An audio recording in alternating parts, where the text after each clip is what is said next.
Time to talk some football. Why wouldn't we be? We're in the midst of football season. Week 7 of the NFL. It's the Manchild Show with Boy Green. Digital, our YouTube channel, of course, sending out to the world of Facebook, Twitter, and everywhere else. So check us out wherever you are. Don't forget to like our video. Also hit the subscribe button. Become one of our army of fans as we build our little channel up here.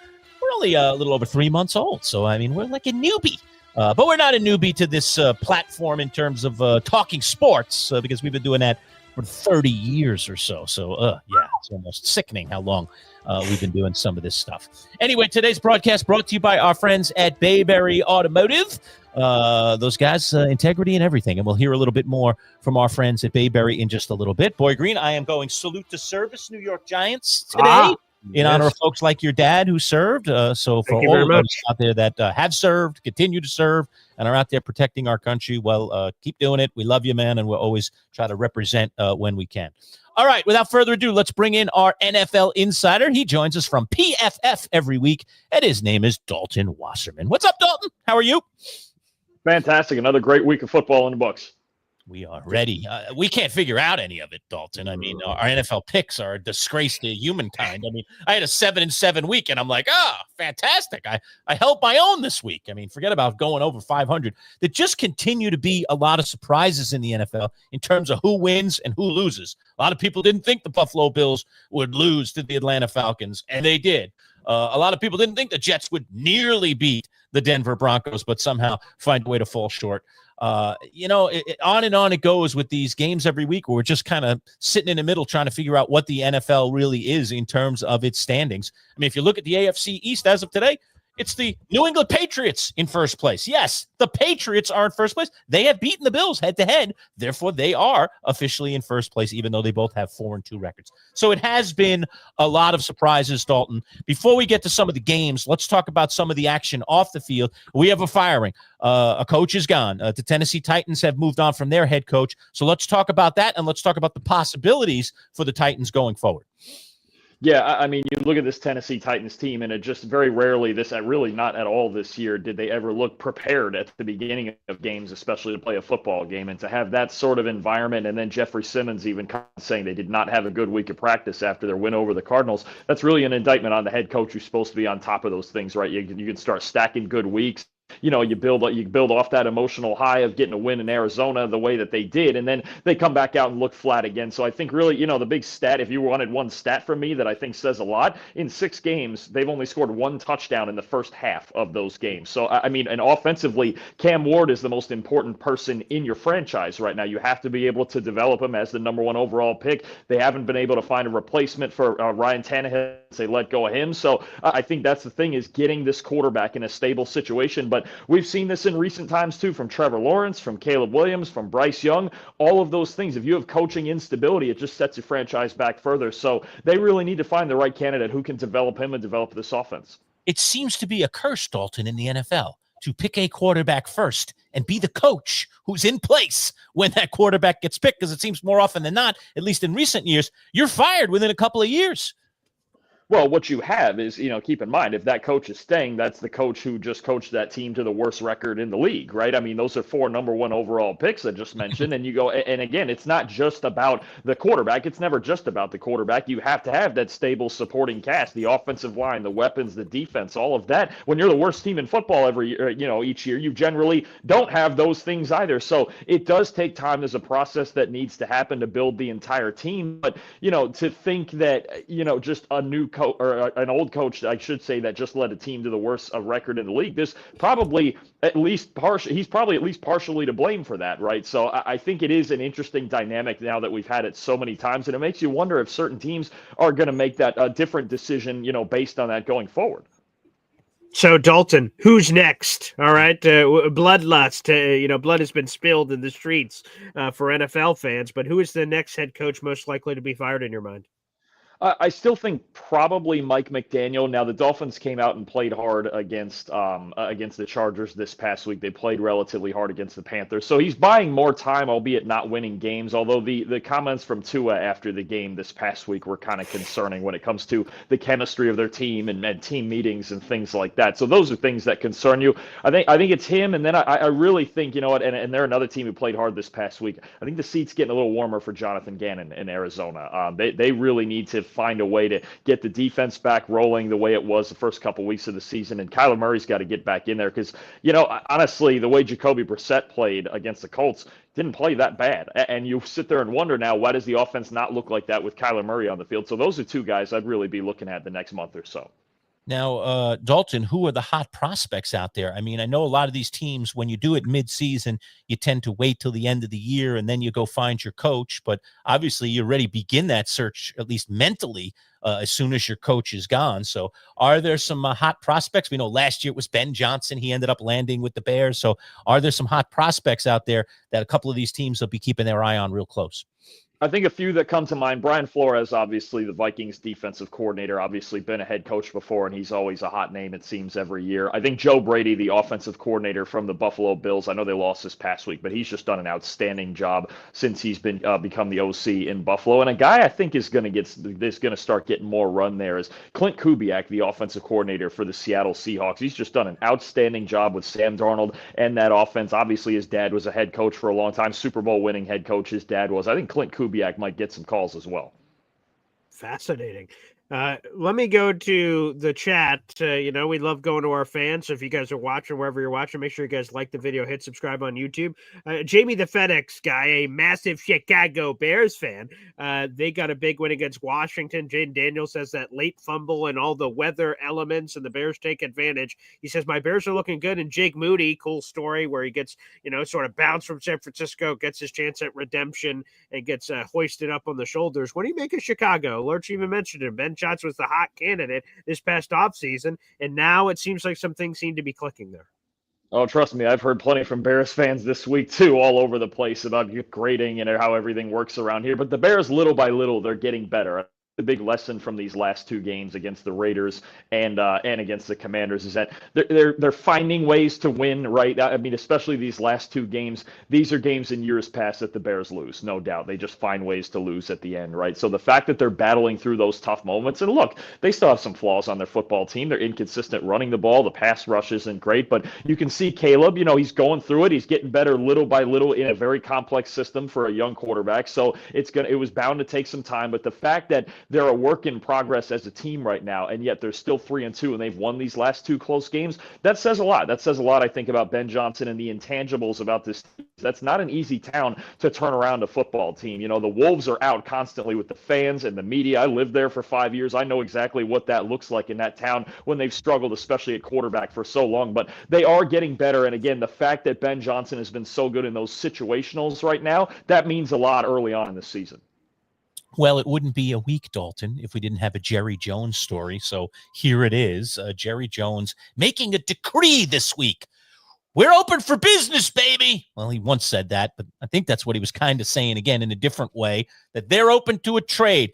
His boys are still in this thing at 2-3-1. They got that tie on their record book on the record this year. Give me your thoughts about the Cowboys essentially, quote, being open for business again. The last time they were open for business, they didn't do any business. So are they really going to do some business here or not? Well, the last time they were open for business, they traded Micah Parsons, which if they had Parsons right now, they'd probably have at least probably 4 wins. They might be one of the better teams in football, right? And I mean, you talk about this team, and this is a line that's been thrown out at multiple outlets, but they're last year's Cincinnati Bengals, where Dak Prescott is going to try to will them through all of their other flaws and their bad defense. And some weeks that's going to work in high-scoring games, and some other weeks it's not going to. And apparently some weeks it's going to get you a tie. So, I mean, when you just can't make stops at all, these are the things you subject yourself to when it comes to wins and losses. So now if he's going to turn around and try to trade for defensive pieces, even if he does it, people are going to go, Well, you had one of the best defensive pieces in football. How much better would we have just been with that guy instead of, he talked about the run defense is better and getting Kenny Clark back. It's actually worse than it was last year. So I think, and you saw that against Carolina last week. So look, they need more defense. If they want to make the postseason, they do have to trade for defensive pieces. But there's always going to be that question of, well, you had one of the prime defensive pieces. Why'd you let him go? So what is that splash trade? Is it Trey Hendrickson? I've heard, obviously, Jerry Jones revealed that he called the Jets about Quinnen Williams before making the Kenny Clark, Micah Parsons swap. So who are the big names that they would be hunting? Obviously, they have a lot of ammunition, and apparently Jerry isn't afraid to use it. But who are the players that could potentially be circled here? I think Hendrickson is the obvious one. If the Bengals keep losing, I have to think he's going to get traded. It just doesn't make sense for them not to. Quinnen Williams, although the contract is pretty heavy, that would be an option. I think if he was healthy, his brother Quincy would be on that list too, because the Cowboys need linebacker help. There's just not a ton because you've got so much parity in the league right now, especially in the AFC where you don't have too many bottom feeder type teams who are crashing out right now, right? Maybe it's a Bradley Chubb from the Miami Dolphins. There's just, you don't see this is why you don't see too many trades in the NFL this early in the season, is because most teams, probably all but 4 or 5 teams, feel like they still have at least some sort of shot right now at the postseason. So even the Hendrickson one, I think he should be traded, but it's probably 50-50. If the Bengals win a game or two in the next couple weeks, they're not going to get rid of him. They feel like they have to ride him to wins. Dalton, I hate to pick on poor Boy Green's Jets, but they're, because they're 0-6, because they're in the predicament that they're in, and now fiscal responsibility, dare I say, comes into play. Who are we going to continue to pay? Who that we're paying right now is worth the money we're paying? And if we can instead get assets, because assets, especially when it comes in the form of draft picks, are cheaper. I mean, let's face it, draft picks, at least for the first few years, are cheaper. So let's talk about 2 players on the Jets. You mentioned Quinnen Williams. Let me ask you, what do you think the Jets could get back if they even decided to put him on the table? All right. And then let's talk about Breece Hall, who is in the last year of his contract. And there is a lot of rumors around Jets Nation right now about what the Jets should or shouldn't do with Breece Hall, who's playing pretty good football. He's one of the few bright spots, I think, on this Jets roster. Yeah, no, I think Quinnen he would get you a first-round pick depending on the team. You probably loosen that up and say he'd get you a top 50 pick. Tackles football, and on this team he just doesn't get to show it too much because on the interior he's really the only guy that makes you worried, so he's double teamed all the time, right? So Quinnen would obviously get you more, and there has to be a team willing to take on the rest of his contract as well. That's a big part that plays in it. I think there's real legs to a Breece Hall trade. I do, as productive as he's been this year, and I know it would bear out the Jets backfield further with Braylon Allen hurt too, but I think for Breece you could probably get a fourth. I don't know if a team would dip into the 3rd round depending on how bad they need a running back, but who knows? The Bears, the Chiefs, there's several teams, even the Minnesota Vikings, who could use what Breece Hall gives you both in the running and the passing game. So I think those 2 guys could net you something, and it is a big decision because all of a sudden if you're trading – Breece Hall's one thing because his contract's up at the end of the year, but if you're starting to trade guys like Quinnen Williams that have years beyond this year in their contract, you're really kind of showing outwardly where you think you're at as an organization. Again, we're speaking with our PFF NFL analyst, Dalton Wasserman, here on the program, baby, talking all things National Football League as we head into Week 7. Dalton, give us a quick plug on everything you guys got going over there at PFF. Absolutely. As always, our great written content on PFF.com from myself and all our other great analysts. And then on YouTube, the PFF NFL show, we're doing our big NFL preview, 15 games today at 1 o'clock on our channel, and the PFF College Football show, as always, previewing and reviewing all the best college games of the week. All right, Dalton Wasserman, PFF. Today's broadcast brought to you by our friends at Bayberry Automotive. Integrity in everything. Let's just take 30 seconds to learn a little bit more about our friends from Bayberry. Integrity is a word that some people just throw around in life. But at Bayberry Automotive, integrity is everything. Integrity of their mechanics, who are all experienced and certified. Integrity in the work they perform, with nothing but 5-star reviews from satisfied customers on Google. Integrity that goes along with family, a family-run business that treats you like one of their own. Integrity in everything. Bayberry Automotive. BayberryAutomotive.com. Located on Route 57 across from Bayberry Plaza, the premier choice for auto repair in Liverpool. Well, Dalton, one of the interesting divisions is that division that the Ravens and the Steelers, that AFC Central, right? So let's talk about it. Can the Ravens, they got their bye this week. Lamar is expected back next week. Can they bounce back and be something here in the second half of the season? Or have you already jumped ship and said there's just too much wrong with the Ravens this year for them to get back in the thick of this thing? Let's talk about that. I think he froze up on us. Okay. All right. Frozen solid. That was almost like one of those moments, when Han Solo, in the one of the Star Wars movies there. Carbonite. Carbonite froze him there. That was a very dramatic, right? Like if Dalton had just had his hands out. Yeah, that's true. That's right. We'll get Dalton back here in just a second. We'll get him back for you. Yeah. But yeah, I mean, let me ask you the question, and then we'll bandy it about with Dalton a little bit. But do you think there's any chance? I mean, this is I don't want to say a well-timed break, for the Ravens, but they need a break. They can use a 3-week hiatus right now to get all these guys healthy. But I mean, give me your thoughts. Do you think that the Ravens could get back in this thing? Because the idea of the Steelers winning this division right now to me is kind of like really? Aaron Rodgers and the Steelers are going to win that division.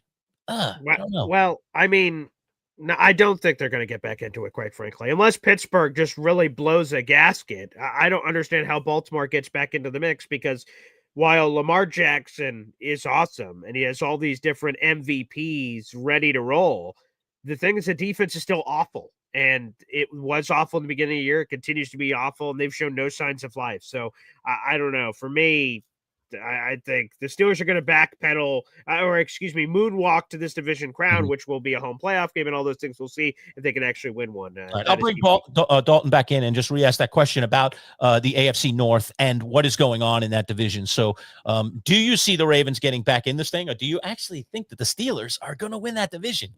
I don't know.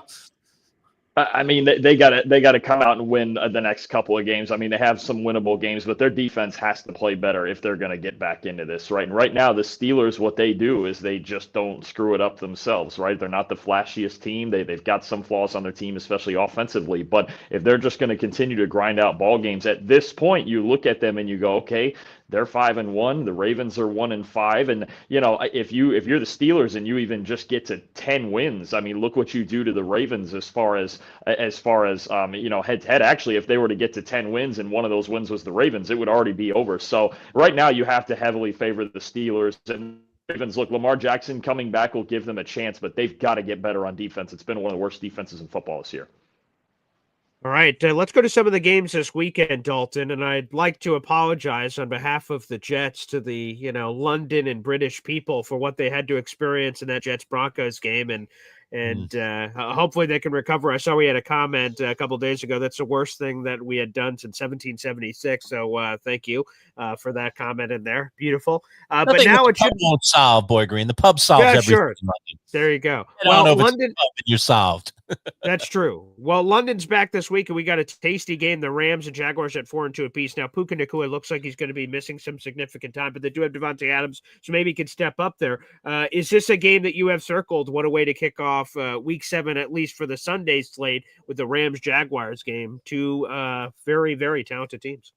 Yeah, it's a fantastic football game. And look, Nacua being out against this defense, and I know Sam Darnold, I got some big throws on him last week, but this is still a really darn good defense and an excellent coverage unit that Anthony Campanelli's putting together. Not having Nacua is something that hurts the Rams, and I think they've been able to run the ball well and work around that. And Adams is going to need to have a big week along with guys like Tutu Atwell and Jordan Whittington. To me, I think the story of this game is kind of the Trevor Lawrence prove-it game. He got out-dueled by Sam Darnold last week. Obviously he had the game-winning drive against the Chiefs, which helps, but he's been struggling, I think, to throw the football down the field. It's been a conservative offensive approach from Jacksonville, running the football, throwing the ball underneath, and Liam Cohen, I think, has guided this team to wins properly. I'm not saying that's anything against Liam Cohen at all, but they have to find a way to get the football downfield to Brian Thomas and Travis Hunter if they're going to win this game.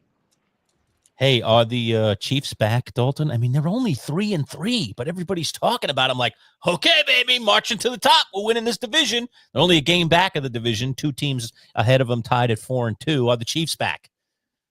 Yeah, they're back. I think they've been back since the Ravens game. And you look at their 3 losses. Yes, they're 3-3. Yes, that doesn't look great. But you go hard-fought game with the Chargers that Justin Herbert pulled out. If Travis Kelce catches that ball on the goal line against Philly, they may win that game. And then the Jags put together a drive, man. I mean, what are you going to do about, last Monday night they put together a drive. And it's a good football team on the road, right? But I think this Chiefs offense, once Xavier Worthy got healthy, and now this week you're getting Rashee Rice back. You look at that offense. There's 8, 9, 10 different guys that Patrick Mahomes has at his disposal to throw to, and their secondary has still been really good. I think the defensive line could be better, especially in run defense, but when you're talking about having Patrick Mahomes and all those weapons and a team that can shut you down in the secondary, yeah, they're back. They've just lost. Last year they won all the close games. This year they've lost a couple of close games, but they're going to be just fine going forward.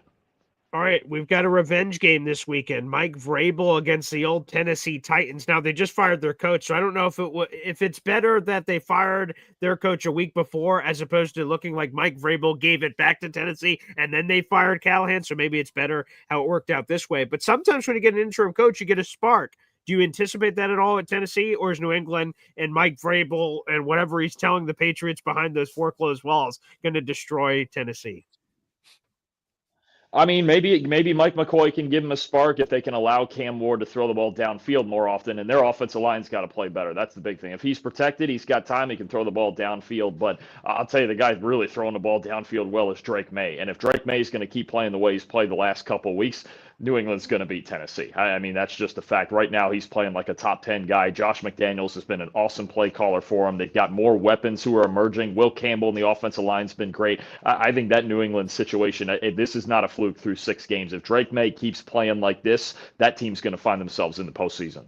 Another interesting one on the slate, Dalton, is Minnesota hosting Philadelphia. We know of the Eagles' woes, and now Minnesota. Could it be J.J. McCarthy? I mean, they're running out some banged guys, and McCarthy might get back for this game. I don't think we have the verdict on him yet, but give me your take on that. Can Minnesota hold serve at home against an Eagles team that should be angry, but will they be? I don't know.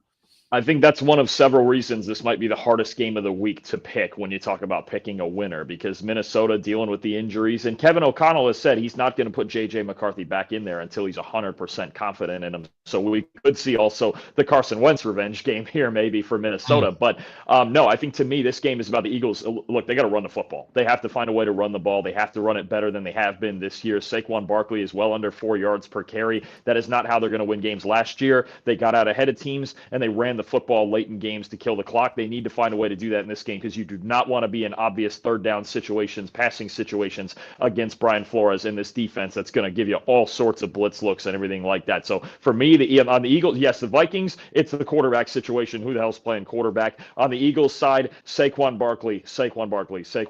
Get him going. All right. Well, let's go from one bird to another. The Dirty Birds, the Atlanta Falcons. Are they for real? They just took out the Buffalo Bills. They're overflowing with offensive firepower, and they seem to have a lot of juice, and now they've got a Sunday night football game against the 49ers. Are the Falcons for real, Dalton Wasserman? They got to keep battling. I think they're actually very much in a similar mindset right now as the Bears, where they got some good things going for them. I like the way the defense is playing, and obviously Bijan Robinson's one of the best players in football, but they're battling through some inconsistency from Michael Penix, right? And I think they can be for real, and they can make the playoffs if Penix can gradually get better and just get more used to, now that NFL teams are making adjustments to him, how can he adjust back and start playing, consistent winning football with accurate throws, right? So I think those two teams are very much in the same boat where it's good for them last week, especially to beat a team like the Buffalo Bills. That's never easy. And with Josh Allen and holding them to 14 points is big time. But if they're going to take that next step, they're going to need Penix to start playing a little bit better than he's played the first few weeks. This is a huge game for them. I think when you talk about the standings and the 49ers still being, 4-2, and then just going out there on a long West Coast trip and beating a pretty good team, this is a big game for Atlanta this week, I think. Well, Dalton, these tasty Monday night double headers. I mean, a pretty tasty one last week. Buffalo, Atlanta, Washington, Chicago, both very competitive games. This week looks good again. We've got Detroit angry and back home against Baker Mayfield, arguably the MVP of the league right now in Tampa Bay. And then we've got Seattle hosting Houston. I think we could have 2 really competitive games. Another Monday night twin bill. You like these 2 games? Go ahead.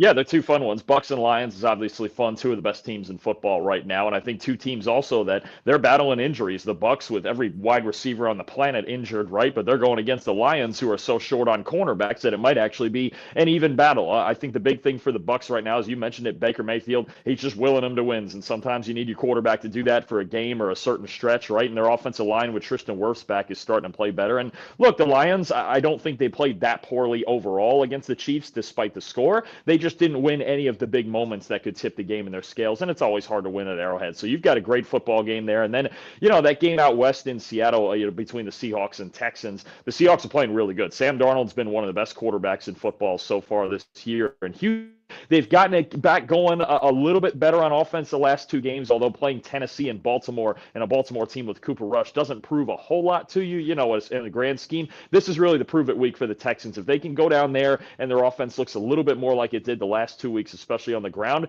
then we can start talking about them again in the South. Who's the most overrated team in football, Dalton?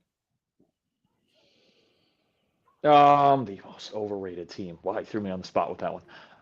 I think good. Great. That was the intention.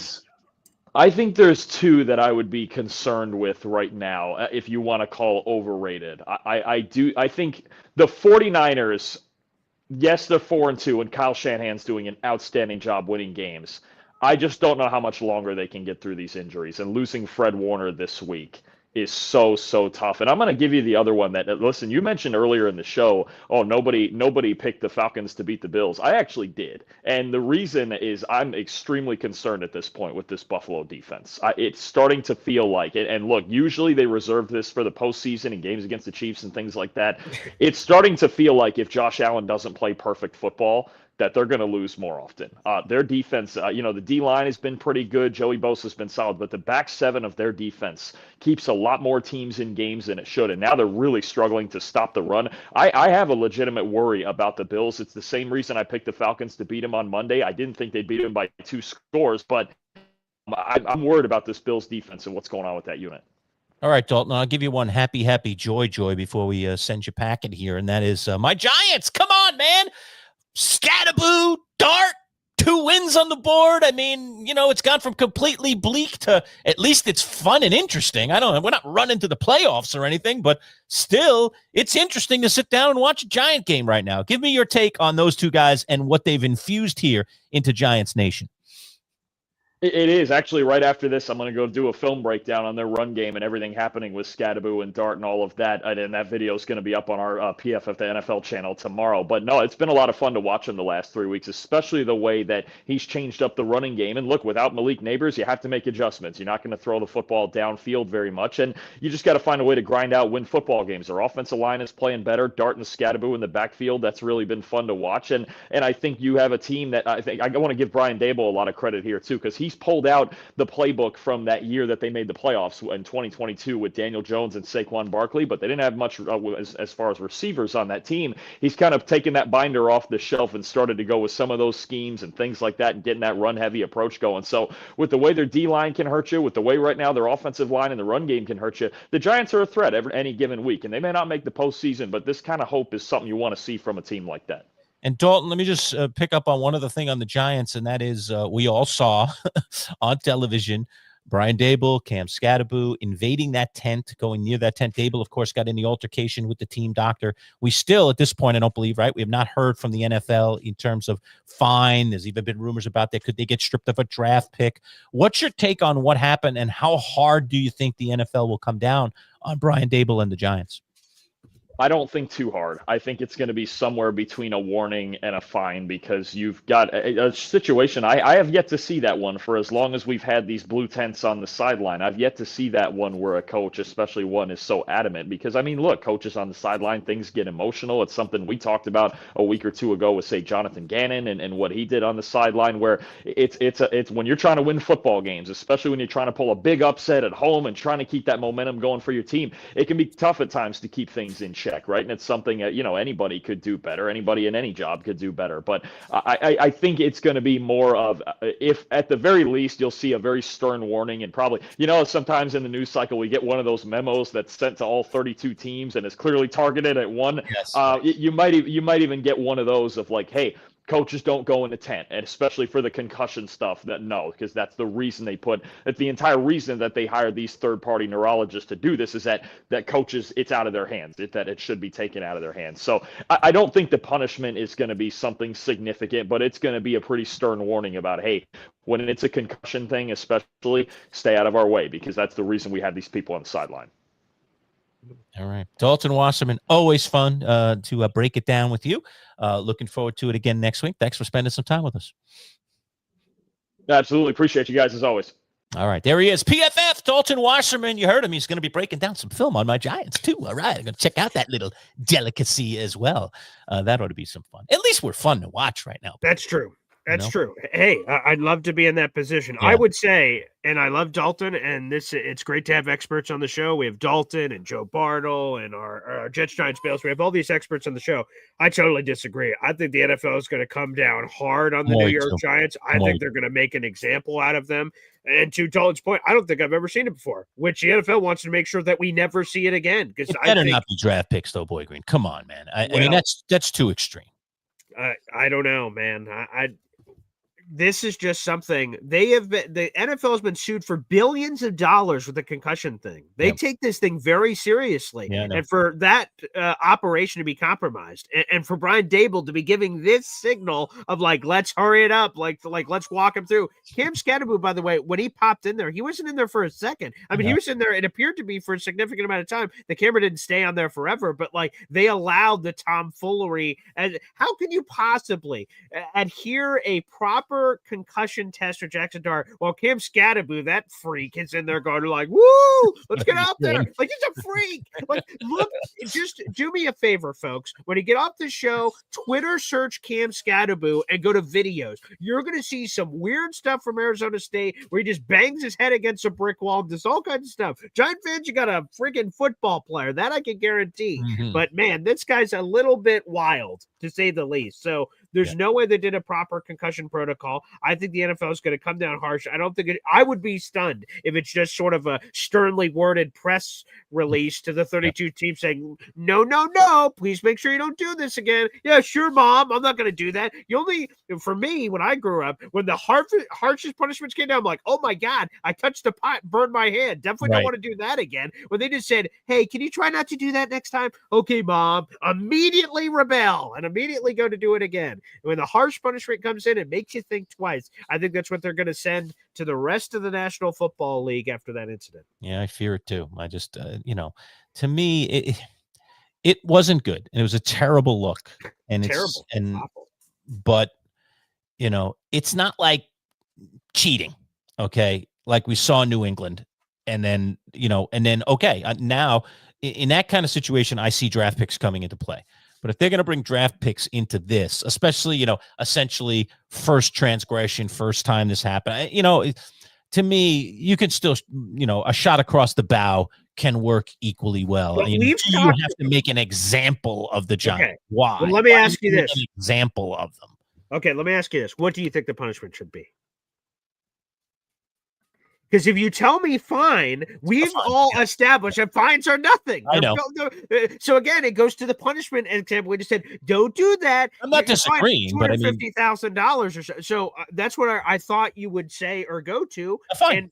Fine. I don't know a number, but almost no number would matter. If it was $1 million, it wouldn't be much. No, exactly. And this limits also, I think, on what they can fine in certain instances. I don't know what the parameters are for this particular instance, but there are limits.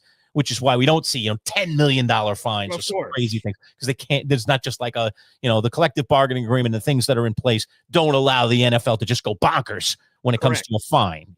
Which is why oftentimes they step to something larger when it's beyond a fine if they feel like it's it crosses a bigger, thicker line, whatever you want to call it. For instance, Jerry Jones flipping the bird. As a matter of fact, it was the old Texan zone, I believe, is the one that flipped the bird at someone else before. And it was the same fine, $250,000. So it just went back to the books. Jerry Jones did it. Boom, $250,000. With this being so unique, and then obviously the blue tents haven't existed forever, we're in new territory here. So the judge, jury, and executioner, which, by the way, is Roger Goodell, I don't know. We're in Wild Wild West time. I have no idea what the punishment is because we've never seen it before, that's where I think we get to some scary times.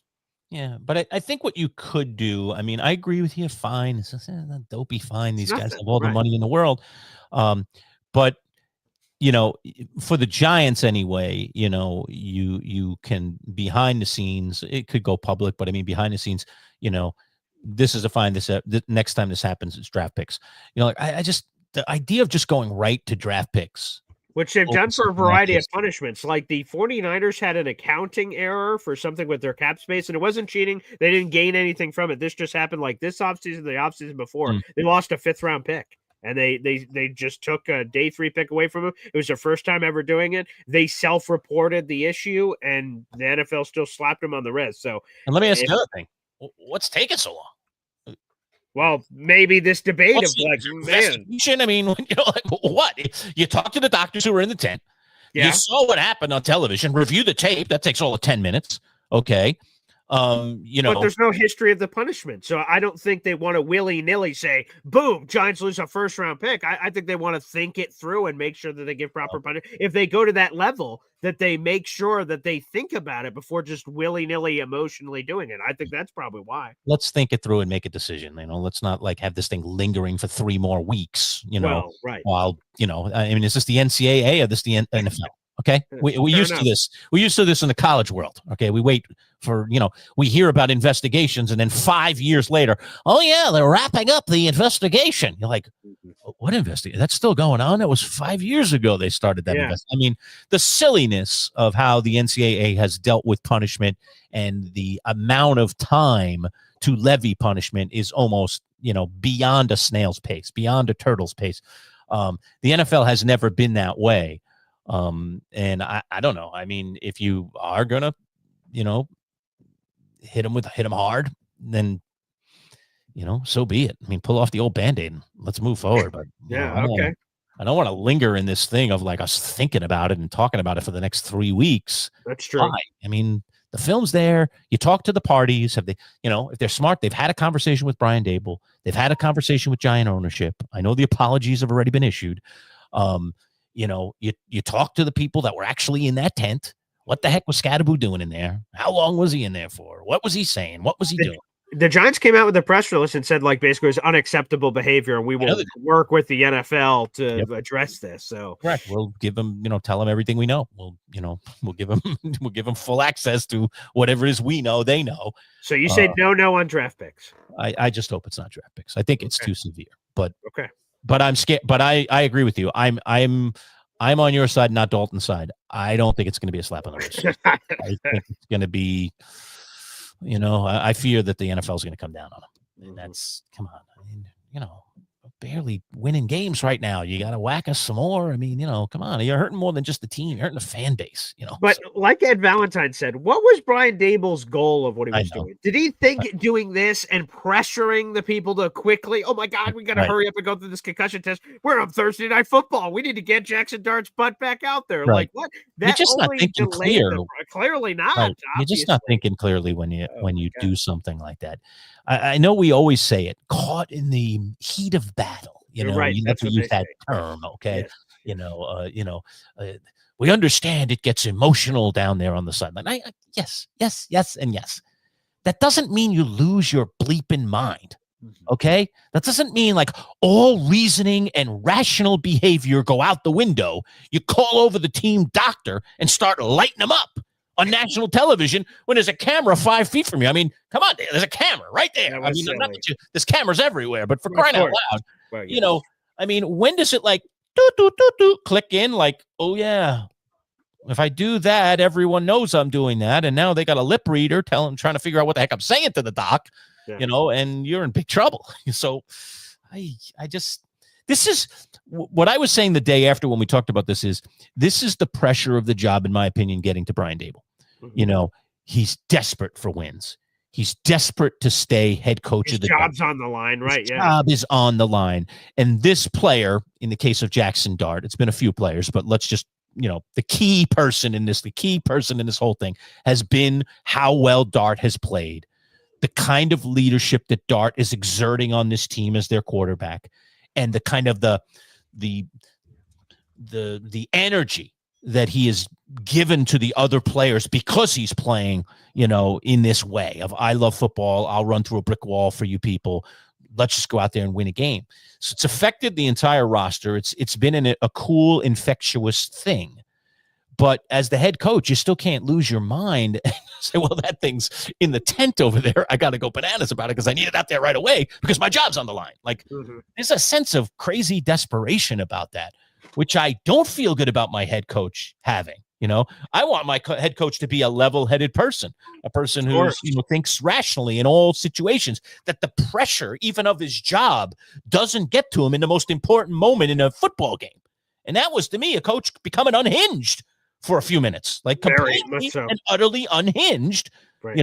This is a serious situation. This guy got dinged and he was flagged, and this is why we do this. It's kind of head-scratching. No, it's very head scratching. He definitely did lose his marbles because I think he's like, gee, he saw Russell Wilson for that fleeting second. Roll that guy back out there. Where's Jackson? Jackson! It felt like the movie Castaway. Wilson! He was going, Jackson, where are you?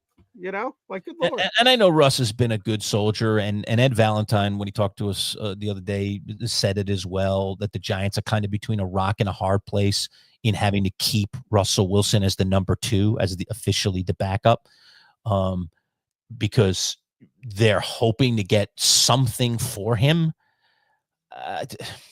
So what? Like, I know, like, all right, if Jackson Gart goes down, Jameis Winston should be in. Okay, in my opinion, as a Giants fan, because number one, the fans will actually cheer Jameis Winston, at least until he starts messing up. But Russell's ship has come and gone. That ship has sailed. It has gone out to harbor, and it has come, and it is over. His career as a Giant is over, and it's really now it's darts, and then your backup now is Jameis Winston, and the Giants don't have to be cruel and cut this guy. And I understand you're trying to get assets, but you also can't milk that. And what is Russell Wilson really worth? I mean, come on. One of the other teams in the league the other day said, we'll go get old man Joe Flacco instead of this guy. Come on. I mean, if that doesn't tell you enough, you had a team desperate for a quarterback. All right. Another coach desperate to save his job in Cincinnati. All right. And they go cut a deal with a division rival to get Joe Flacco rather than go get a guy that has, is younger and has the championship pedigree. I know Flacco's won a championship too, but has the championship pedigree that Russell Wilson has. It just tells you where the NFL's barometer is on Russ. So, like, what are we going to get? 7th rounder for him? A 6th rounder for him? If someone's desperate enough to take him off our hands, like, let's just move on. It's just time to move on. Okay. I don't think Russell needs that either. Was that pleasant? It wasn't even pleasant for me. I was like, ow. It was like cringeworthy. Russell goes out there. He hands the ball off once. Second thing, he tries to throw a pass. It throws like a duck into the ground, like a horrible squirting pass. You're like, whew, what even was that? It wasn't even in the direction of a player. And now the fans are booing him off the field, Oh, that poor guy. Starts coming out of the tent. They're like, yeah! Or Sanders back. It's like, whoo, this is getting embarrassing. This is cringeworthy. Like, Giants, do yourself a favor. Do the guy a favor. Just move on. It's time to move on. Okay? That's it. I think it's that simple because no Giant fan is going to accept that guy back in for the Giants. Let's say that Dart, knock on wood, all right, has an injury that's keeping him out for 3 or 4 weeks in this week's game, right, in the first quarter. Yeah. You're going to put Russ back on the field not only to finish up that game, but to play next week and the week after and the week. And you think your fan base is going to be okay with that? Yeah. All right. Get ready. The pitches, the torches, and the pitchforks are coming. Okay. They're coming. All right. They're going to be standing right outside John Mara's door. Okay. Saying, stop this. This is ridiculous. Stop this. All right. Not that Jameis is the all-time answer, but at this point, they do have another answer, and he's the answer. And so that's it. He becomes the backup, and the other guys, So just rip it off. You're ready to move on. And they'd often move on. I think the Giants have to do that. So I don't know what they're waiting for or why they're not doing it. Hey, I want to talk to you about another story in today's show here, and that is a more serious story, but one that has gone very, very public, and we don't see these things go public very often, but it's a former Jet, a legendary Jet, and it's Nick Mangold, okay? And you've got the letter right here. Adam Schefter tweeted it out. It's all over social media. It's all over mainstream media, but Nick Mangold is going through some physical issues, and he needs a kidney. And so he drafted this letter, and it was put out and tweeted out by many in the football community. Why don't you talk about it? Yes, Jets legend. He's in the Ring of Honor. He's actually up for the Pro Football Hall of Fame this year too. He's among the modern era candidates, and in any day now, that candidate list will drop down to 50. We'll see if Nick Mangold survives that next cut. Oh my God, a 7-time Pro Bowler, 3 or 4, 5-time All Pro. Like again, one of the best centers the Jets have ever had. I mean, he's a wonderful player. He's again, Ring of Honor member for the Jets, and could go into the Pro Football Hall of Fame one day. And he shared that actually before he was drafted in 2006, he was diagnosed, and we didn't know this, but with a genetic defect that ultimately led to chronic kidney disease. And after this rough summer of the last couple of months, he realized that he needed this sooner than later. Now, when you have this chronic kidney disease, eventually you need a kidney transplant. But as Nick Mangold wrote in this letter that's here, that he basically realized, wow, I thought I had more time, and now he doesn't. So yes, if you're out there in the universe, you can see this. If you just look up Nick Mangold anywhere, you're going to find this. But he is seeking someone who's willing to donate their kidney, and he's reaching out specifically to Jet fans and Buckeye fans. But of course, this goes across all walks of life. So whether you're a Jets or Buckeyes fan or not, because that's where he went to college, or whether you're a Jets fan, he's seeking a kidney transplant. And if you are out there in the universe and you want to be a kidney donor and you have type O blood, and you're willing to find out if you could potentially be a match, because just having type O blood is not enough. We're not doctors, but there's more beyond that. You can actually go to that website on your screen, columbiasurgery.org/kidney transplant, and click the link. I've gone to the website. There's a tab that says, I want to donate my kidney. Click it, and you go through a few minute process of seeing if you're eligible, and then they'll review all the information you provided. All you'll have to do is put his full name, which is Nicholas Mangold. Everyone calls him Nick Mangold, but his full name is Nicholas, and his birthday is January 13th, 1984. So you'll need that birthday and his full name to see if you're a match. So good luck to him. The only positive from this is that it's gotten so much coverage. So Adam Schefter, Ian Rappaport, the Jets themselves put it out on their website and issued it through all their season ticket holders. So this news and alert is going to the entire universe. So hopefully that's positive news for Nick, who is a wonderful human being, and he's done a lot of charitable work in his career, and a fun-loving guy. I got to interview him. What was it? I'm trying to think. It was like maybe 15 months ago now. And man, he's just an awesome, fun-loving dude, and he's a family man as well. So absolutely rooting for Nick. It's sad news to see. I hate that he's even going through this. You know, we all have to go through tough times eventually here, and that's clearly happening here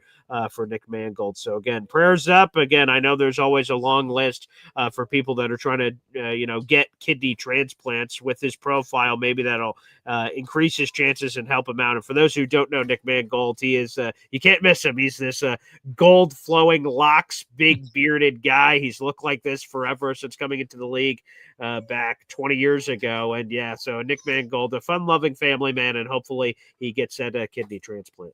Yeah. All right. So, like you said, prayers up, thoughts and prayers out to him and his family. Hopefully he can find a donor. I mean, that's, you can live with one kidney. That's, so he's looking through the living to try and find this kidney. And you got to not only have the same blood type, but there are other parameters too. So, I got to test you and see if you're a good match. And then if you are, might be able to really preserve this guy's life. So very serious decision for anyone to have to make. But an interesting one. And the fact that this has gone public and it's a guy of this magnitude in terms of how many people actually know him, a famous person, dare I say, maybe there's a little bit better chance that he could find a match and someone would be willing to make the supreme sacrifice here for Nick Mangold. Hey, I'll say it as a Jets fan. I asked my fiance yesterday. I said, "Hey, honey," and she went, "Yeah, what's up?" And I said, "Hey, can I donate my kidney?" She went, "What? For what? What are you talking about? Where's this coming from?" I'm like, I just saw Nick Mangold. He's looking for a kidney. I'm like, "Can I do it?" She went, "No." And I checked the blood types. I'm not in match anyway, so I couldn't have helped. But I did ask her, and she said no. But apparently I wasn't a match, so it wouldn't have mattered. Like, you can't just give any kidney. Right. It has to be I'll do it. I love Nick. I'll do it. Yeah, right. I said, I have him on the show. He's a great guy, a team legend. Why not? Wouldn't that be cool for a Jet fan out there in the universe? Say, my my kidney that was inside my body is now in the body of an All-Pro. Like that's pretty cool. But so no dice for me. But hopefully, one of you out there in the universe could be a match. Yeah, I mean, if you were able to be a donor and you were the donor for Nick Mangold, I mean, I think they better give a sweet. Now that's not okay. To do for your Jet show in the morning, like that's a good point. I mean, you'd probably have to change the name of the show, somehow from Boy Green Daily to something. I'm the guy that donated to Nick Mangold's kidney. Because here's the thing: it's not in the statement at all. Why would it be? But it's sort of unwritten. The Jets and Mangold got to hook me up forever, season tickets, and I think so. I don't know. Nick might come on the show once a year or something. You got to figure something out, man. That has to be sort of negotiated. I agree. You got to go down that road. It's a kidney. It's an important piece of the puzzle. I don't know. We went through some of the games with Dalton Wasserman in terms of what's going on in Week 7. Here's one we didn't hit. Now, this is an interesting game. The Chargers at home, all right, against the Indianapolis Colts. Boy, this one's giving me some troubles because the Chargers, we all expected they had lost 2 in a row. They lost to your Giants. They lost to the Commanders. And we're like, but the Chargers are way better than this. They're going to bet. They got the fish, perfect antidote to fix everything. And they barely scraped by the Dolphins. And we're like, the Dolphins are having all kinds of issues where Tua's calling out teammates after the press conference. And Mike McDaniel apparently, as Dalton said, is the next head coach to be fired by the odds. So how did you barely scrape by this team? Are the Chargers not as good as we thought they were? What's happening here? Now we get this Colts team, right, where people don't want to believe in the Colts because your old boy Daniel Jones is like, I just can't do it. But they're the record speaks for themselves. Were they 5-1? What's the Colts record? Let me have this up here. I have it in here a second. They're 5-1. I mean, good Lord. How much longer can we deny this Colts team? They're awesome.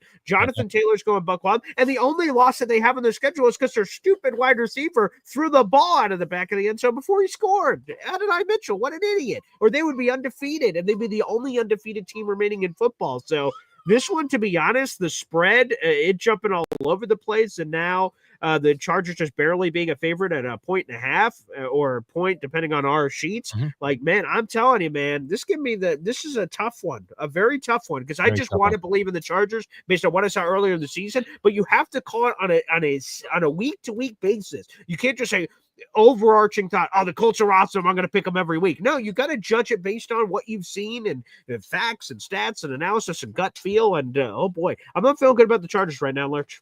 I'll tell you what it does say. It just says that if you have a serviceable quarterback and you put a very or more than competent and above average, offensive line in front of that quarterback, you give that quarterback some weapons to throw to, and you give that quarterback arguably the guy that's among the top 2, if not, at the moment, he might even be number 1. I know Bijan's having a great year too. So, it's pretty close between Bijan and Jonathan Taylor in terms of who the best running back at the moment is in the NFL. But give him a running back of that ilk, top of the league guy. And I watched Daniel Jones for a lot of years. That guy, he showed incompetence regularly. Just doing stupid things, just exposing the ball and fumbling it away, throwing interceptions. The guy's covered and throws it into double coverage. Just stupid stuff. All right. Now, look, the Giants did not support him, as the owner himself has proclaimed, the way that they should have. Right. They didn't do him any favors or something like that. Okay. But he still showed gross incompetence at times as the Giants quarterback. For sure. He goes over to Indianapolis, and the guy looks completely competent all the time. He's not making those dopey mistakes. And then all this stuff around him is just making them look really good. And they have a 5-1 start, and they look like gangbusters, and they're going to be the team that everyone, if this continues, is talking about at the end of the year, could win the Super Bowl. Are you kidding me? How does that happen? Lerch, if that happens in back-to-back off seasons where Saquon goes to the Eagles, immediately wins the Super Bowl, and Daniel Jones leaves and wins the Super Bowl with the Colts, oh my God. Brutal. Good Lord. So I have no answers for you folks. Daniel Jones, I just cannot believe that we haven't seen some cracks in this Colts team because of Jones, just simply because of him. Right, the one Despite loss everyone else's success. Yeah. You know, Tyler Warren's terrific, right? I got him on most of my fantasy teams. I'm loving life. Man. Okay? Yeah, He's a terrific tight end. Okay, they drafted the right guy. Thank God they didn't take Loveland like those other guys. Oh my God, what were they thinking? All right, but you know, it's just amazing. Give him a decent offensive line, give him a running back, give him a couple of receivers, and boom. Yeah, it hasn't been his fault. Again, we mentioned the one loss was not on him. He should have hit a 70-yard touchdown to Adonai Mitchell. And Adonai Mitchell, right before crossing the end zone, in case you guys missed it, went whoa and just lost the ball, touchback. The ball goes to the other team. And then Adonai Mitchell, Jonathan Taylor, outside the 2-minute warning, had a 60-yard spinning highlight reel touchdown to the house. Well, flag. Adonai Mitchell was holding for no apparent reason. Like, the Colts should have won that game. They should still be undefeated, yet they're not. Not Daniel Jones' fault. Oh boy, it's it hurts as a Giant fan to look over there and see what they're doing and see this guy play competent quarterback and then say, like, was it us? Maybe it was us. Maybe we're really the breakup. It's always tough. Were we the problem? Right. This is not the guy just going out for a week or two and having a good week or two. This is now 6 games he's put together. That's a good sample size. So it's starting to turn into a real sample size. I'm not saying Daniel Jones for MVP. But what I am saying is, the Colts have found something here, and they didn't have to go to the draft to get it. They just got it from another team and just wanted to get rid of him. Let's get this guy out of here. We've paid him enough money. Get him out of here. And think about this, Lerch. You guys saved the Colts. What do I mean, right? Anthony Richardson is a top 5 pick. They put all their eggs in that basket, said, oh, he's the franchise. He's going to save us. And this guy stinks. He's always hurt. He taps out of a game that we've never seen from a quarterback before. And it looks like everyone with the Colts are going to be fired. Shane Steichen, see ya. Chris Ballard, see ya. And then, they randomly signed Daniel Jones. They get lucky. He comes in there now. Booyah! They're 5-1, and they look like they could do all these crazy things. And now all the Colts people are like, sweet, we saved our jobs. But they got bailed out because Anthony Richardson should have sent them to hell where they belong. And yet somehow Daniel Jones just comes out of nowhere as this, white Pegasus when they need it most. Unbelievable. Can we do one more thing before we get out of here today, Paul? If you can cobble it together, you're the graphics guy and the guy that can cobble this together a lot quicker than me. But I would like to review our fantasy leagues. We have 4 of them, and I do want to try to, every couple of weeks at least touch on our fantasy leagues. We have a lot of people that are probably in this room right now with us watching the show. That are part of those fantasy leagues. I've already seen some of them chime in the comments today. But let's give people a snapshot of what's going on real quick with each of our leagues. There's 4 of them. We have the Champs League, which is at the very top of the food chain. We do our live draft for that every year. That's the one you want to get in. That's the creme de la creme. That's the one you want to have your name on the trophy. Then we have the Chumps League, one step below that. All right, where if you finish in the top 3 in the Chumps, you can jump up to this league, the Champs, because the bottom 3 of this league, and right now, if we were deciding that today, it'd be Auto Rich and Dart Sticks Mr. Wilson and Chop Them as Prime out of here. And 3 of you from the Chumps League, come on up and join the party. So you want to get into this league. And then we have the Triple C right below that, and then the Quad Cities all the way down. The only league that I don't participate in, but Paul's still down there in the Quad Cities. So I am. A little love on the Quad Cities. All right, so here's the Champs League standings, and I'm not telling you to put this up just because I happen to be sitting at the top of this pile. It's a pretty good feeling when you are sitting at the top of the pile right now. Myself and Big Al, Saquon Hurts. I just saw Al in the comments there, Al Swerodowski. So Al and I tied for first place, although I get it on points. I also beat him head-to-head. The head-to-head should count more than the points, too. I like the fact that I beat Al, that I should be ahead of him, not because I've on some quandary of points, but I am ahead of him in points as well. So there I am, Boy Green, sitting in 3rd. So man, the host show showing up, as they say, for the league this season, at least so far, sitting in 3rd place. Our defending champion, Jabber's Wing Sauces, who felt very slighted by me because I didn't put him in that little video. You really did. That really felt intentional. Joe Bartle had a little pop this week, climbed all the way up to 5th place. Bartle was in a battle that he could have and maybe even should have lost, but got some bad performances. It was actually Jabber's team. Jabber should probably be 4-2, but his Monday night guys did not come through, and Joe Bartle stole one on Monday night, dare I say, who Joe already had the points in the bank. I always say it's better to have the points in the bank than the guys playing, and that's exactly what happened on Monday night. Brian Drake, our other fantasy insider. So Bartle and Drake, the two fantasy experts, in 5th and 6th. Respectable. They'd be in the playoffs if we had it today, but these are our fantasy experts, man. Come on, we got a bigger showing than that. And again, work our way all the way down. Sunday sprinters, you see, that's Jamie, the FedEx guy. Jamie, who jumps into our comments, he's in there today. Jamie O'Hara, that's his team. He's climbing out of the cellar. He was 0-4 just 2 weeks ago, and now has won back-to-back and is starting to pile up some points. So Jamie is definitely in striking distance of moving right into the middle of the pack, all the way up as far as 4th place. He could be in 1 week because of the points that he's accumulating with his team. So that's a little look at our Champs League. Boy Green, how you feeling about where you stand right now in the Champs? To be honest, I feel very good. Again, we talk about in our league, the uniqueness for those who are watching the show is that, sure, it's all the same for the people at the top, right? You want to try to win the league. But in our league, the thing that's unique is our 4 fantasy leagues that include 60 people all together with helpers and all kinds of stuff. It's over 50 people. And all those leagues are stacked on top of each other. So the top 3 in each respective league outside of the Champs League, at the end of the season, if you're in that top 3, you move on to the next league, and the bottom 3 that are in front switch. So long story short, you're incentivized to never give up on your team, or else you can lose your spot. So right, play hard till the end, right? To the end. So to be honest, to see myself in 3rd, I'm like, oh, I see all those losers down below me. Thank God I won't be in there. That's number 1. And then, of course, then you want to shift focus and try to win the league and have a chance. Now, I won't lie. The points for tell a certain story. Lerch, you're dominating right now at 900+ points. And we'll go through each of the leagues here because I have them all up. We'll see how that compares to every league because all of our settings are the same. So we'll see how that 900 points is 900 great, or what's it right, like? Right. Is it terrible? Right. We go to the Chumps League immediately. Is it 1,200 for someone else? I'm like, all right, Manchild's team maybe isn't as good as we think or whatever. But that looks phenomenal. So I love being in my top spot. And hey, good luck to all the people on the bottom of the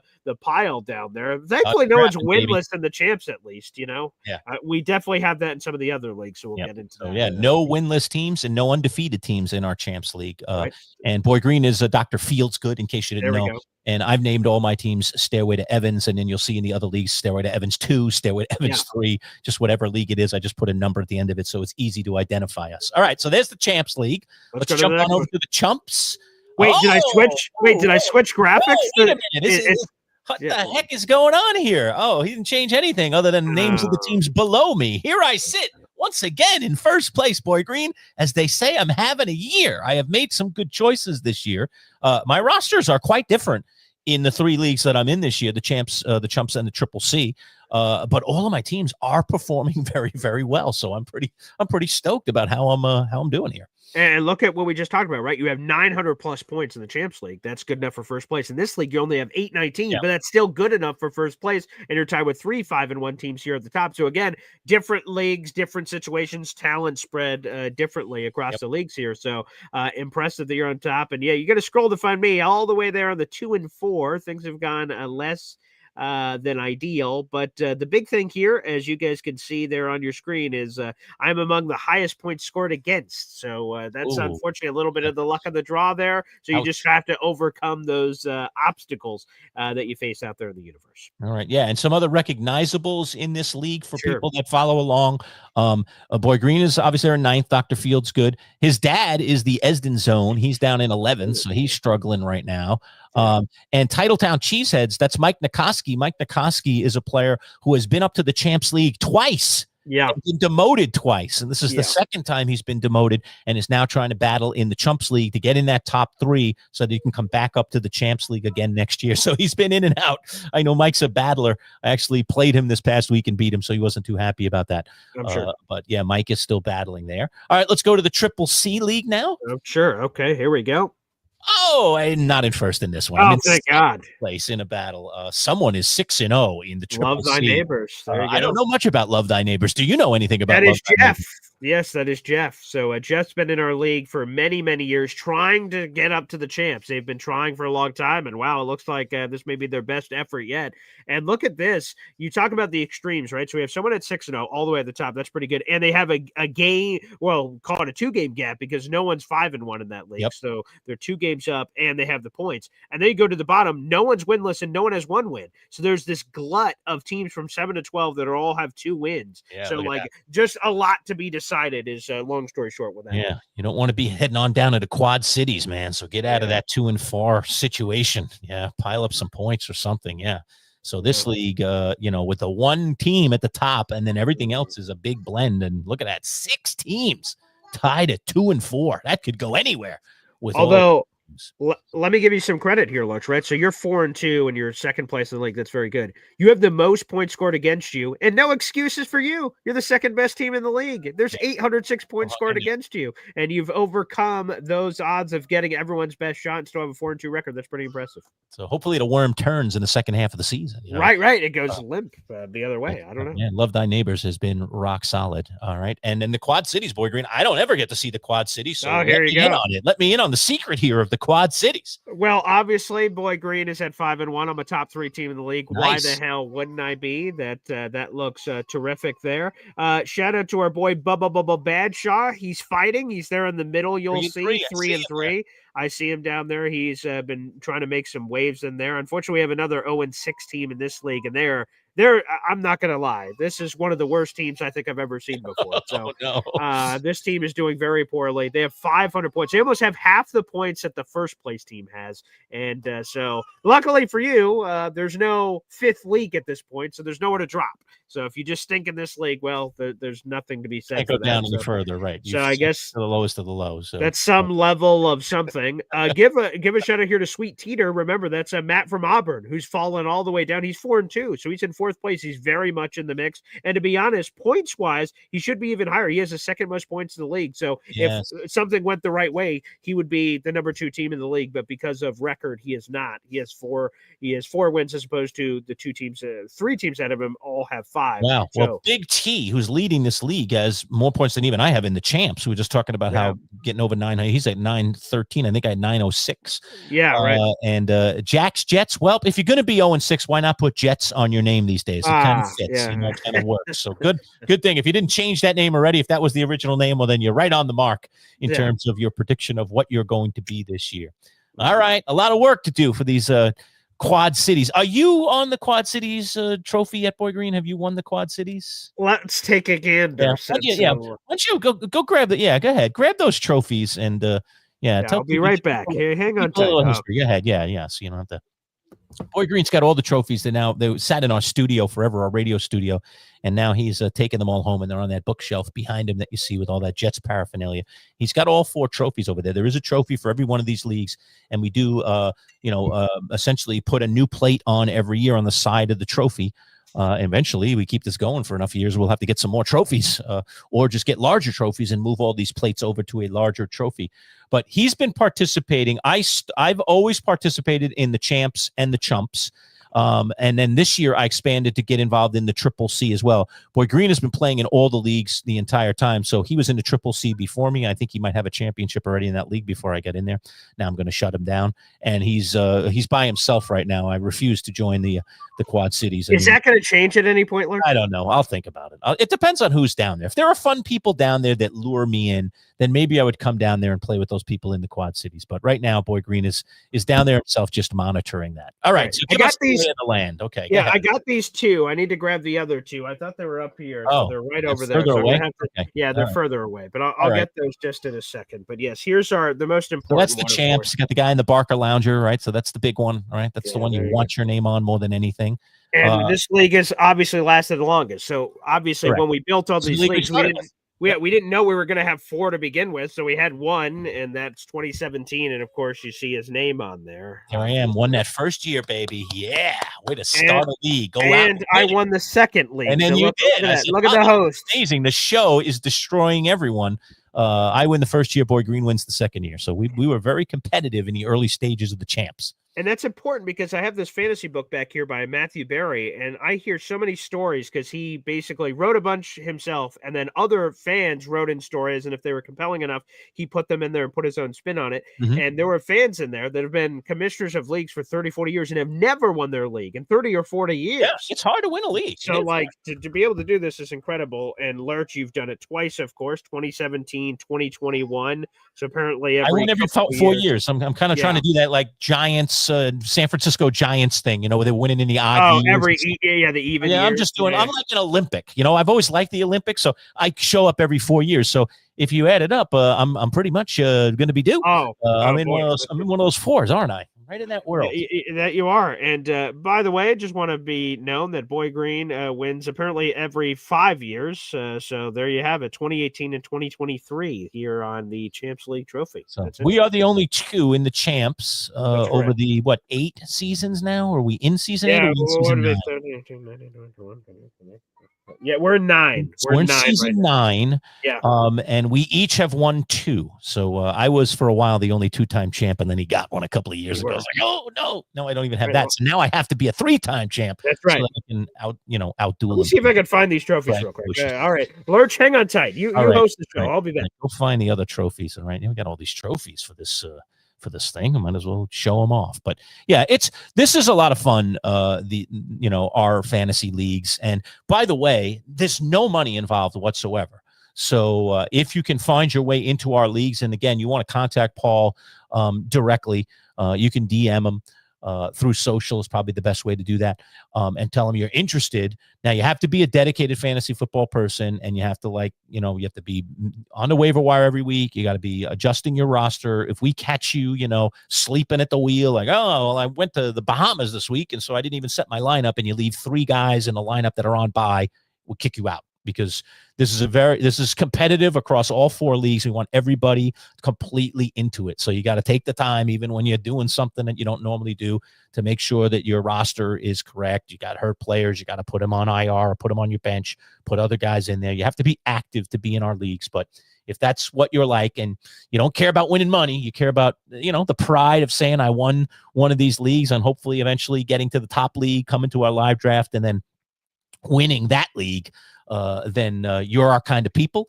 and that's the kind of people we want to join us in this league and to have some fun with us. So, but we've been doing it. Like I said, this is year 9 for the champs. We launched the chumps. Paul will tell you in a second because he's got that trophy in front of him with the chumps. I think we launched the chumps either right away in year 2, or it might have been at worst year 3. That we launched the Chumps League and said, let's have 2 leagues, and let's have this fun thing where if you finish in the top 3 in one of the lower leagues, you come up a league. And if you finish in the bottom 3 in our top league, you get bounced down. And so we started with that concept, and then we expanded it because more people kept saying, we want in. So we created a 3rd league, and now we have 4 leagues. I don't know if we're ever going to go beyond 4. I think 5 will absolutely be my limit if we get to 5. But we're at 4 right now. We'll see if a 5th league. So there's all the trophies. All right. Yeah. So the champs. Okay. So by the way, I have a Jets bobblehead back here. They're just right behind the bobblehead, so I just missed it. But they're all right here. So right. Yes, we have all of these. And again, we didn't know that we're going to have multiple leagues. Right. So well, the trophies might look a little different. Like the champ still holds up because it looks the coolest, and it's the guy in the Barca Lounge. It looks kind of glorious. Yeah. When we launched the chumps, we thought that was going to be only our other league. We did the back end of the horse there. So, we thought, okay, if you're going to win that league, you've kind of won the back end of the horse. So how many years have we done the chumps? Because I was just talking about this, Paul. So how much later after the champs was formed? Was it the very next year? Or was it 2 years later that we launched it? Here's the thing. Like in 2017, it technically was the first year of the Champs League. Mm-hmm. And in 2018, we immediately started the Chumps League. So it started in 2018. Yes. It was. Okay. So and just a year later, we said, we need a 2nd league, and we're going to do this cool thing with the 3 up, 3 down thing, which to me has been genius. And it's one of the really cool things that we do in our league, because you have to play to the very end. All right. So the chumps is hot and heavy. And then you're like, a lot of people are asking me to get in. Should we do another league? I was like, I guess so. Let's do another league. So we launched the Triple C. When did we launch the Triple C? That's that nice, glorious cup there. Not a bad trophy for the cup. Yeah, good goblet here. 2021. Okay. 2021. All right. So the chumps was, what'd you say, 2017? 2018. 18. So 3 years later, we said, all right, there's enough demand. We're going to launch a 3rd league. And then the Quad Cities, it's just been a few years, right? So what's the Quad Cities now? Before I get to Quad Cities, by the way, I see on Triple C. Oh, yeah. I have won this league. So you have won Triple C. I have won the Triple C. And go. Are you? I know I have not won in the Chumps League. I have finished in the top 3 more than once, I think, but I have not won the Chumps League. Have you ever won the Chumps League? I have not. I've competed for the championship, but I have not won the Chumps League.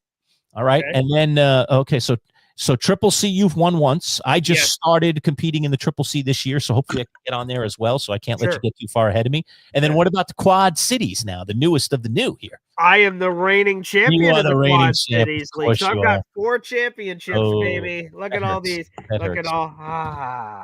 Nice. Yeah, I might have to get involved just to stop you from winning championships. That would be half of my goal, the reason to do it. Not only to play with other people, but also to just stop you from taking advantage of those that don't know you yet. I appreciate it. So it all works. So there it is. Those are our 4 trophies. And just thought, hey, let's get acquainted with this and spend a little bit of time so that if you ever do want to get involved, you know what it's all about. There's no money exchanged. The only thing Paul asks from you is, actually to cover whatever, and that's only some years. And it's to cover trophies or nameplates or things. Which if we get a new trophy or something, we ask everybody, can you throw in $5 or whatever? Right, it's inconsequential money for the league, but we don't play for money, high stakes or anything. I think the pride thing is really cool. So that's really what it means to me. So, by the way, let me throw this up on the screen. If you guys see and hear all this fantasy football talk and people in the chat, you're like, holy crap, I want to get in on this. Believe it or not, like, people drop out all the time. There's all kinds of crazy circumstances that happen. Or if you're not active in the league, you get kicked out. So again, on the screen right now is my email, paulastonjr@gmail.com, or any of my social, which is super easy. It's boygreen25, Facebook, Twitter, Instagram, anything. If you reach out and say, Paul, I want to be on the list, because again, when people drop out, I go to the list first, and who's in the seniority order, that's who I go to. So if you want to be on the list, just in case anyone drops out, you want to be on that list. It happens all the time. It can happen right before a draft. It could happen in the middle of a season. You never know. So if you do have interest, make sure you guys reach out to me on social. I'll put you on the list. Mm-hmm. All right. And a lot of squawking, by the way, in the comments. Is there? Let's go over here for a second, throw a couple up. Jamie, the FedEx guy who has won the league once, albeit in an asterisk fashion. We can tell that story another day. Says, I'm winning number 2. So he wants to be the 3rd 2-time winner in this league. So we'll see if Jamie can pull that off. Big Al. Al has been down in Disney for the last week. I know he was playing you in the Champs League this week, and he did beat you. He did. He squeaked by. Whoops, that's the wrong comment. Sorry, I'll come back to that. Al said the following. This is a fantastic comment from Al. He said, you know how hard it is to stay on top of things while walking 100 miles at Disney? I agree. I was seeing him. He was just going to all these attractions and having all fun with his kids and the other people that were on the trip with him. And I was like, how the heck is he keeping this fantasy thing? He's got a big matchup against Boy Green this week. He better stay on top of it. But apparently he did enough to beat you, Boy Green. So I wish he wouldn't have stayed on top of it, to be honest with you. But so he didn't slip. That's part of the dedication, Al. But thank you for walking all those miles and paying attention to your fantasy lineup enough to take down Boy Green. We all love it when that happens. So kudos on that. Oh, Jamie also throwing out a warning shot across the bow. Boy Green, is something going on? He says, watch out, Manchild. Behind the scenes trades might be happening with Boy Green. Uh-oh. Is Boy Green been active? Have you been active this week, Boy Green? Not with Jamie, that I believe. Okay. Right. Maybe he's hearing rumors from other people. I was offered in the middle of a class last night. It was in my sports broadcasting class. This is a seminal moment. I love when stuff like this happens. It's just so cool how life and our life in this digital world and my life as a college professor cross paths, right? So I'm in the middle of my sports broadcasting class, and boom, I get an alert on my phone. I had my phone out just simply because we were doing some exercise where I was stopwatching, the exercise to time everybody out. And all of a sudden, a flash comes up on my screen just as we had finished up one of the performances. And I was like, and I saw it said, a trade has been offered in the Champs League, right? So one of our Champs League members offered me a trade. And I looked at it and I was, do I say anything? And I was like, yeah, come on. I got 14 future scores. Oh, you showed him the trade? I hate to interrupt here, but apparently someone in the middle of class here has offered me a trade. Let me ask your thoughts. Oh, let's talk about it. I said, I don't know. Awesome. So I popped up the trade. I pulled it up and I said, let's talk about it. And we discussed the trade. And the the class agreed with me that I was to turn down this trade. So the trade has been, taken off the board. I turned the trade down. Okay. But it was an interesting offer. And, also potential counters to come in the future. Perhaps. Maybe. I don't know. Sometimes, again, you're trying to find the right trade partners that have the right things that you need.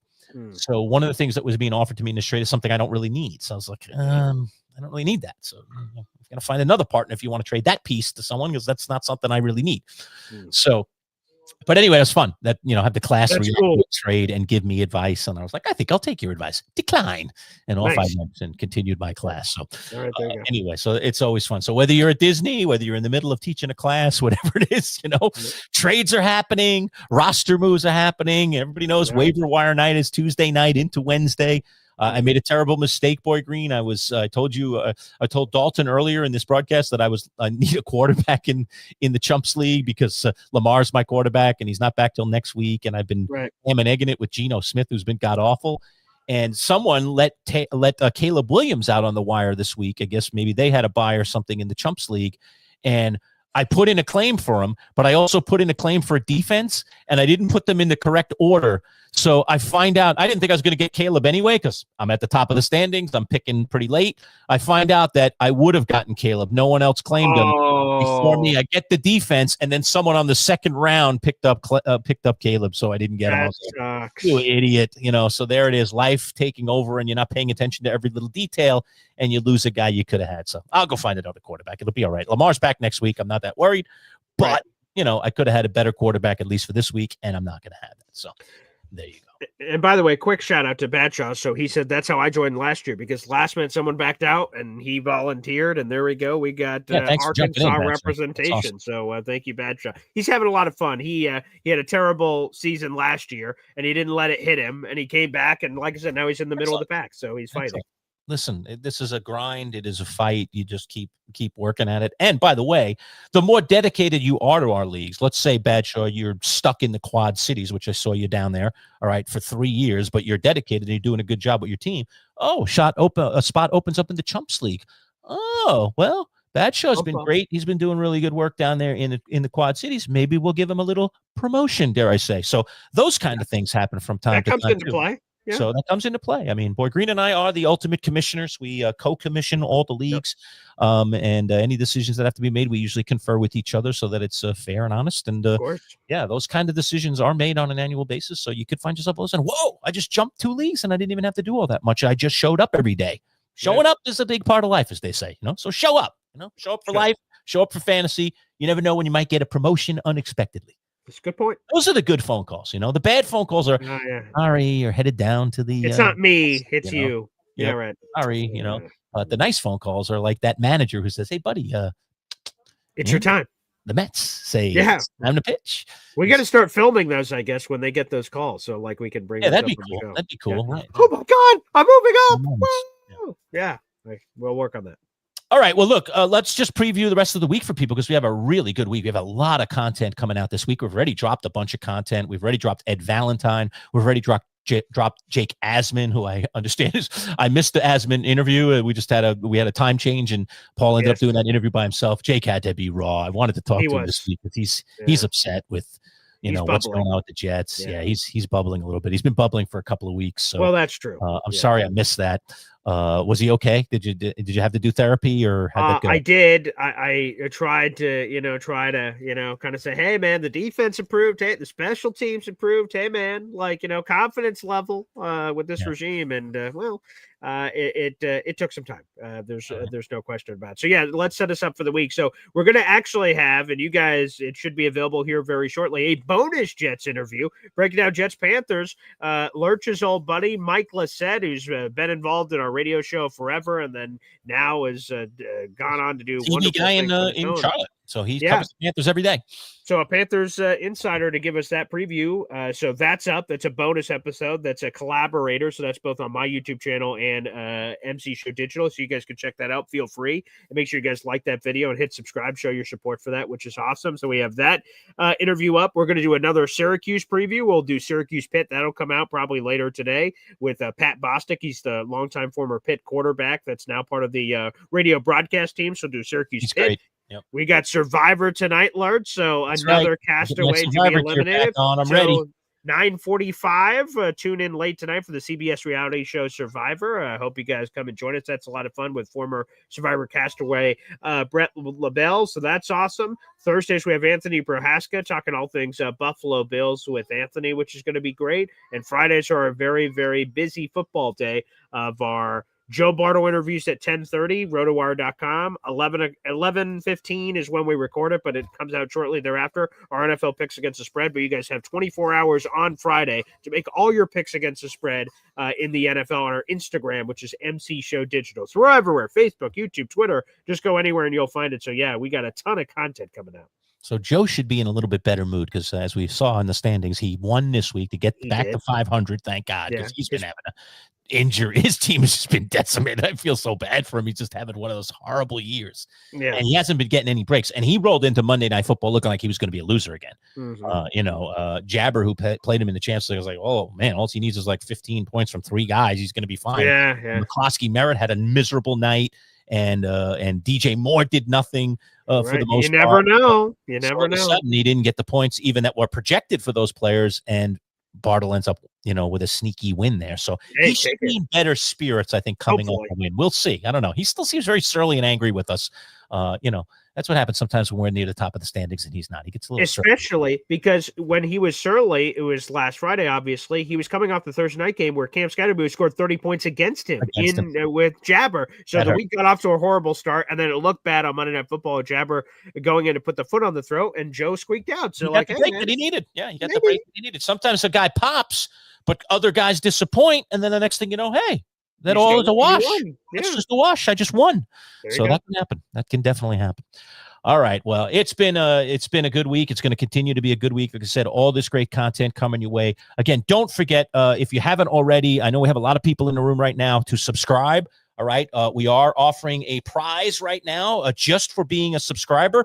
And once we reach 500 subscribers, which I think we're going to do sooner rather than later, this driver is going out the door. It's a brand new Cleveland High-Bore XL. It was donated by our friends at Play It Again Sports. I'm taking it out of the wrapper here so you can see it's still in the wrapper, even though it's not in the head cover anymore. It's fully adjustable here for loft. And it also has an adjustable weight in the back of the club as well that you can adjust depending on how you swing your golf club. It's a $400 value, and it's just literally a lottery as long as you get in and subscribe before we reach 500. So do it now if you haven't done it already. Become part of our community. It's a fun community. As I said, we're somewhat new. Paul's not. He's been in this space for nearly 5 years, but our one-time radio show of 25 years has now come over to digital. We've only been here for 3 months. We're growing our community. So become part of our little army. There's going to be a lot more giveaways and fun things that we're going to do. And once we get to a certain number of subscribers, we'll even have more flexibility in the YouTube world to do other cool things. So we're already planning and plotting those things, but we need your support in order to get there. So for every one of you that has supported us so far, God bless. I didn't even mention it last week, Paul, but we crossed over 100,000 views last week. So really, if you think about it, in 3 months, putting out the content that we're putting out every week, it's a wonderful, wonderful tribute to all of you who have jumped in on the early stages of our channel here and have supported us. So I can't thank you enough. I know Paul can't either. And we're going to build this thing and really create something that's going to be sustainable and incredible for years to come. But none of it comes without your support. I didn't do it in the TV world without your support. Didn't do it in the radio world without your support. And we certainly won't do it in the digital world without your support. So we need your support, and we'll continue to do things to support you as well.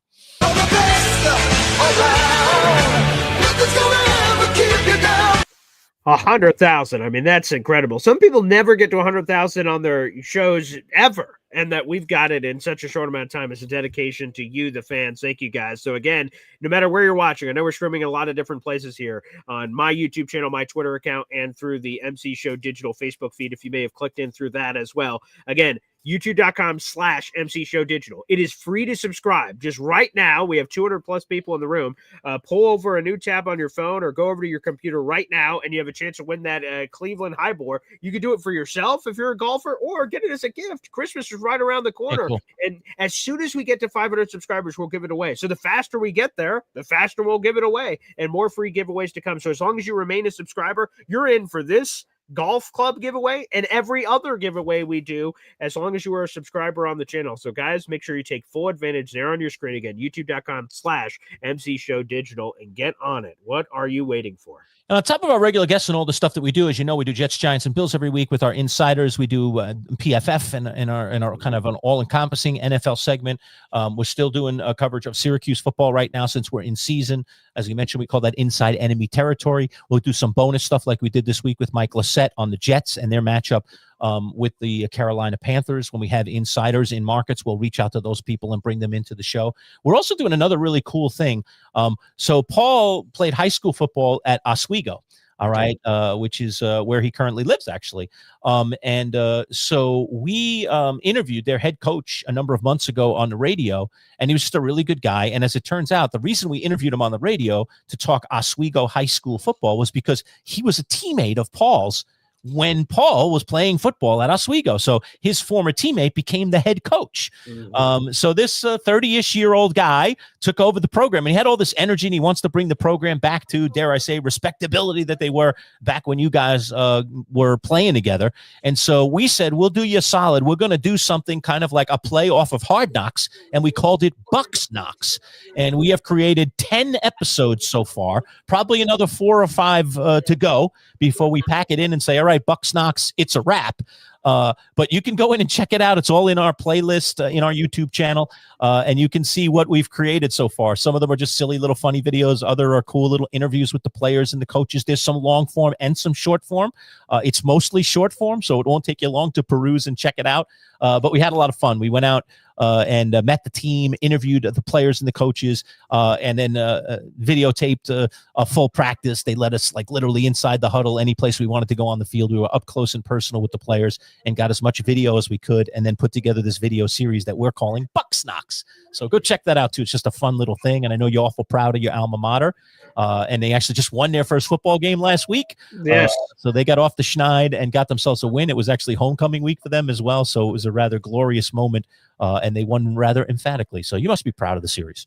No question about it. And it's so important to support local. Again, my football program specifically that you're seeing here on the screen has gone through some tough times. Back in our glory days of me playing for the team in 2008, 9, 10, 11, back in those days, Oswego was at its height. We had an 8-0 home winning streak and playoffs and all this other wonderful stuff. But it's been a long time, and Pike knows that as head coach Chris Pike, as my former teammate. It's been a long time since we've been in those great times here locally. So I thought it was a great opportunity and me and Lerch thought, with the spotlight on the team, a local team that deserves some love and some attention. So guys, it would be awesome for you guys to support it. Check it out. It's not going to take a lot of time. And it's something, quite frankly, I know I'm proud of. I know Lerch is going to be proud of. It'll be in the portfolio forever that we got to do this. And I'm sure we'll do other cool projects like this in the future. But what a great opportunity to sort of dive in on this program. And thank you to the Oswego Buccaneers for opening up their arms and letting us in and giving us the full access to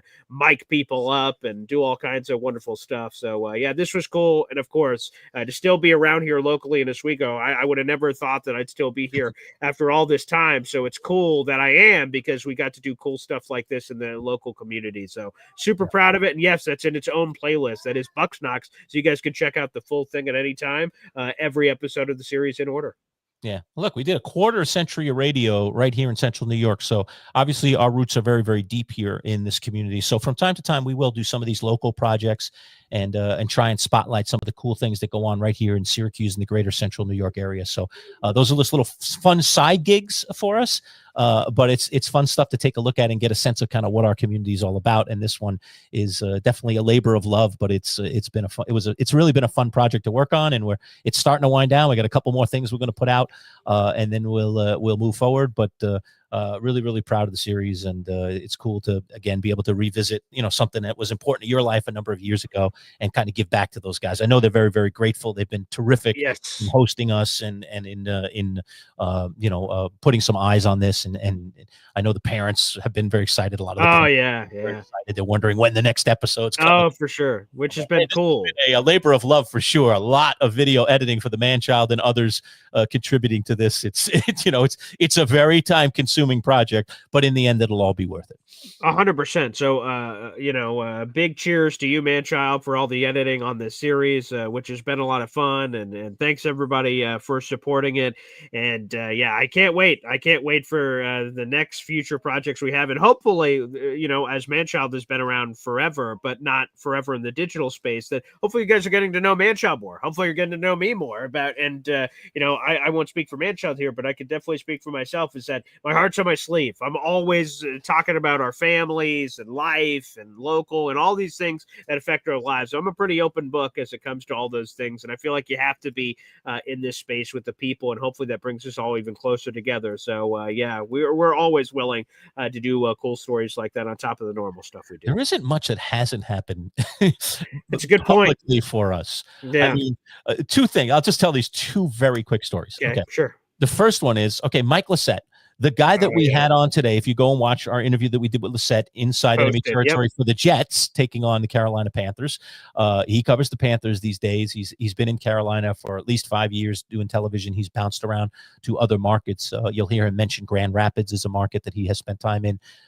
He was in Louisville and covered the Louisville basketball team and the Kentucky basketball team up there, along with other sports in that area of the country. So Mike's been out and about, but he's been in Charlotte for a while. He's been covering the Panthers for a number of years.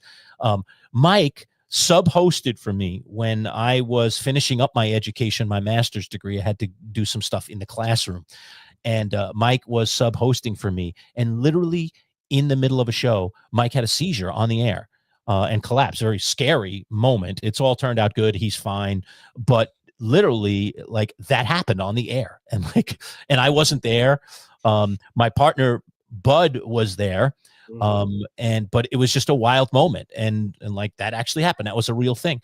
Just a few years ago, 2 years ago, the Manchild is doing a show with Paul. We're in the middle of a show. We're in the middle of our 2-hour show, and I'm doubling over in pain. And he's looking over at me. He's like, "Are you okay?" I'm like, "I don't think so. Something's wrong with me." As it turned out, I had a kidney stone. All right, in the middle of a show.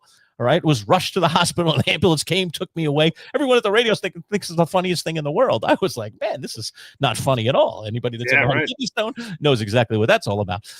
It's all on display. It's pretty hard in 23 years to hide much from people. So, hopefully none of those types of things will happen on air in the future. Jesus. But all I'm saying is, you just never know what's going to happen on this program.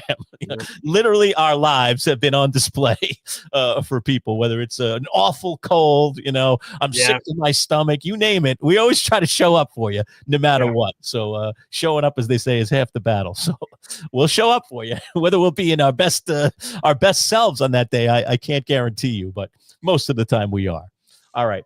So that'll put a wrap on it for today. Again, lots of content coming out. We'll be live again tonight for Survivor, our Survivor show. That'll kick off right after the episode. Episode's at 9:30. By 9:45, Brett LaBelle will be in the room with us, and we will be doing a live Survivor show. You can jump in the comments, ask Brett questions, ask us questions, give your thoughts on the show. We'll throw it up on the screen as well, so get involved with that. If you love the TV show Survivor, watch it and then break it down with us after every episode. It's our Survivor post-game show. We just started that up digitally this year. We're having a blast. And tonight is episode 4, I think, of season 49 of Survivor. And of course, we're gearing up for in the spring season 50, which is going to have all those returning players. We've already done full-length interviews on those casts and talked to former cast members about their thoughts on this. We're going to have a lot of fun doing season 50 as well. But 49 has been a blast so far. It's been very good. Good cast. Right. So join us tonight, 9:45 live. And then again, we're live with Joe Bartle on Friday at 10:30. So a couple of live opportunities coming out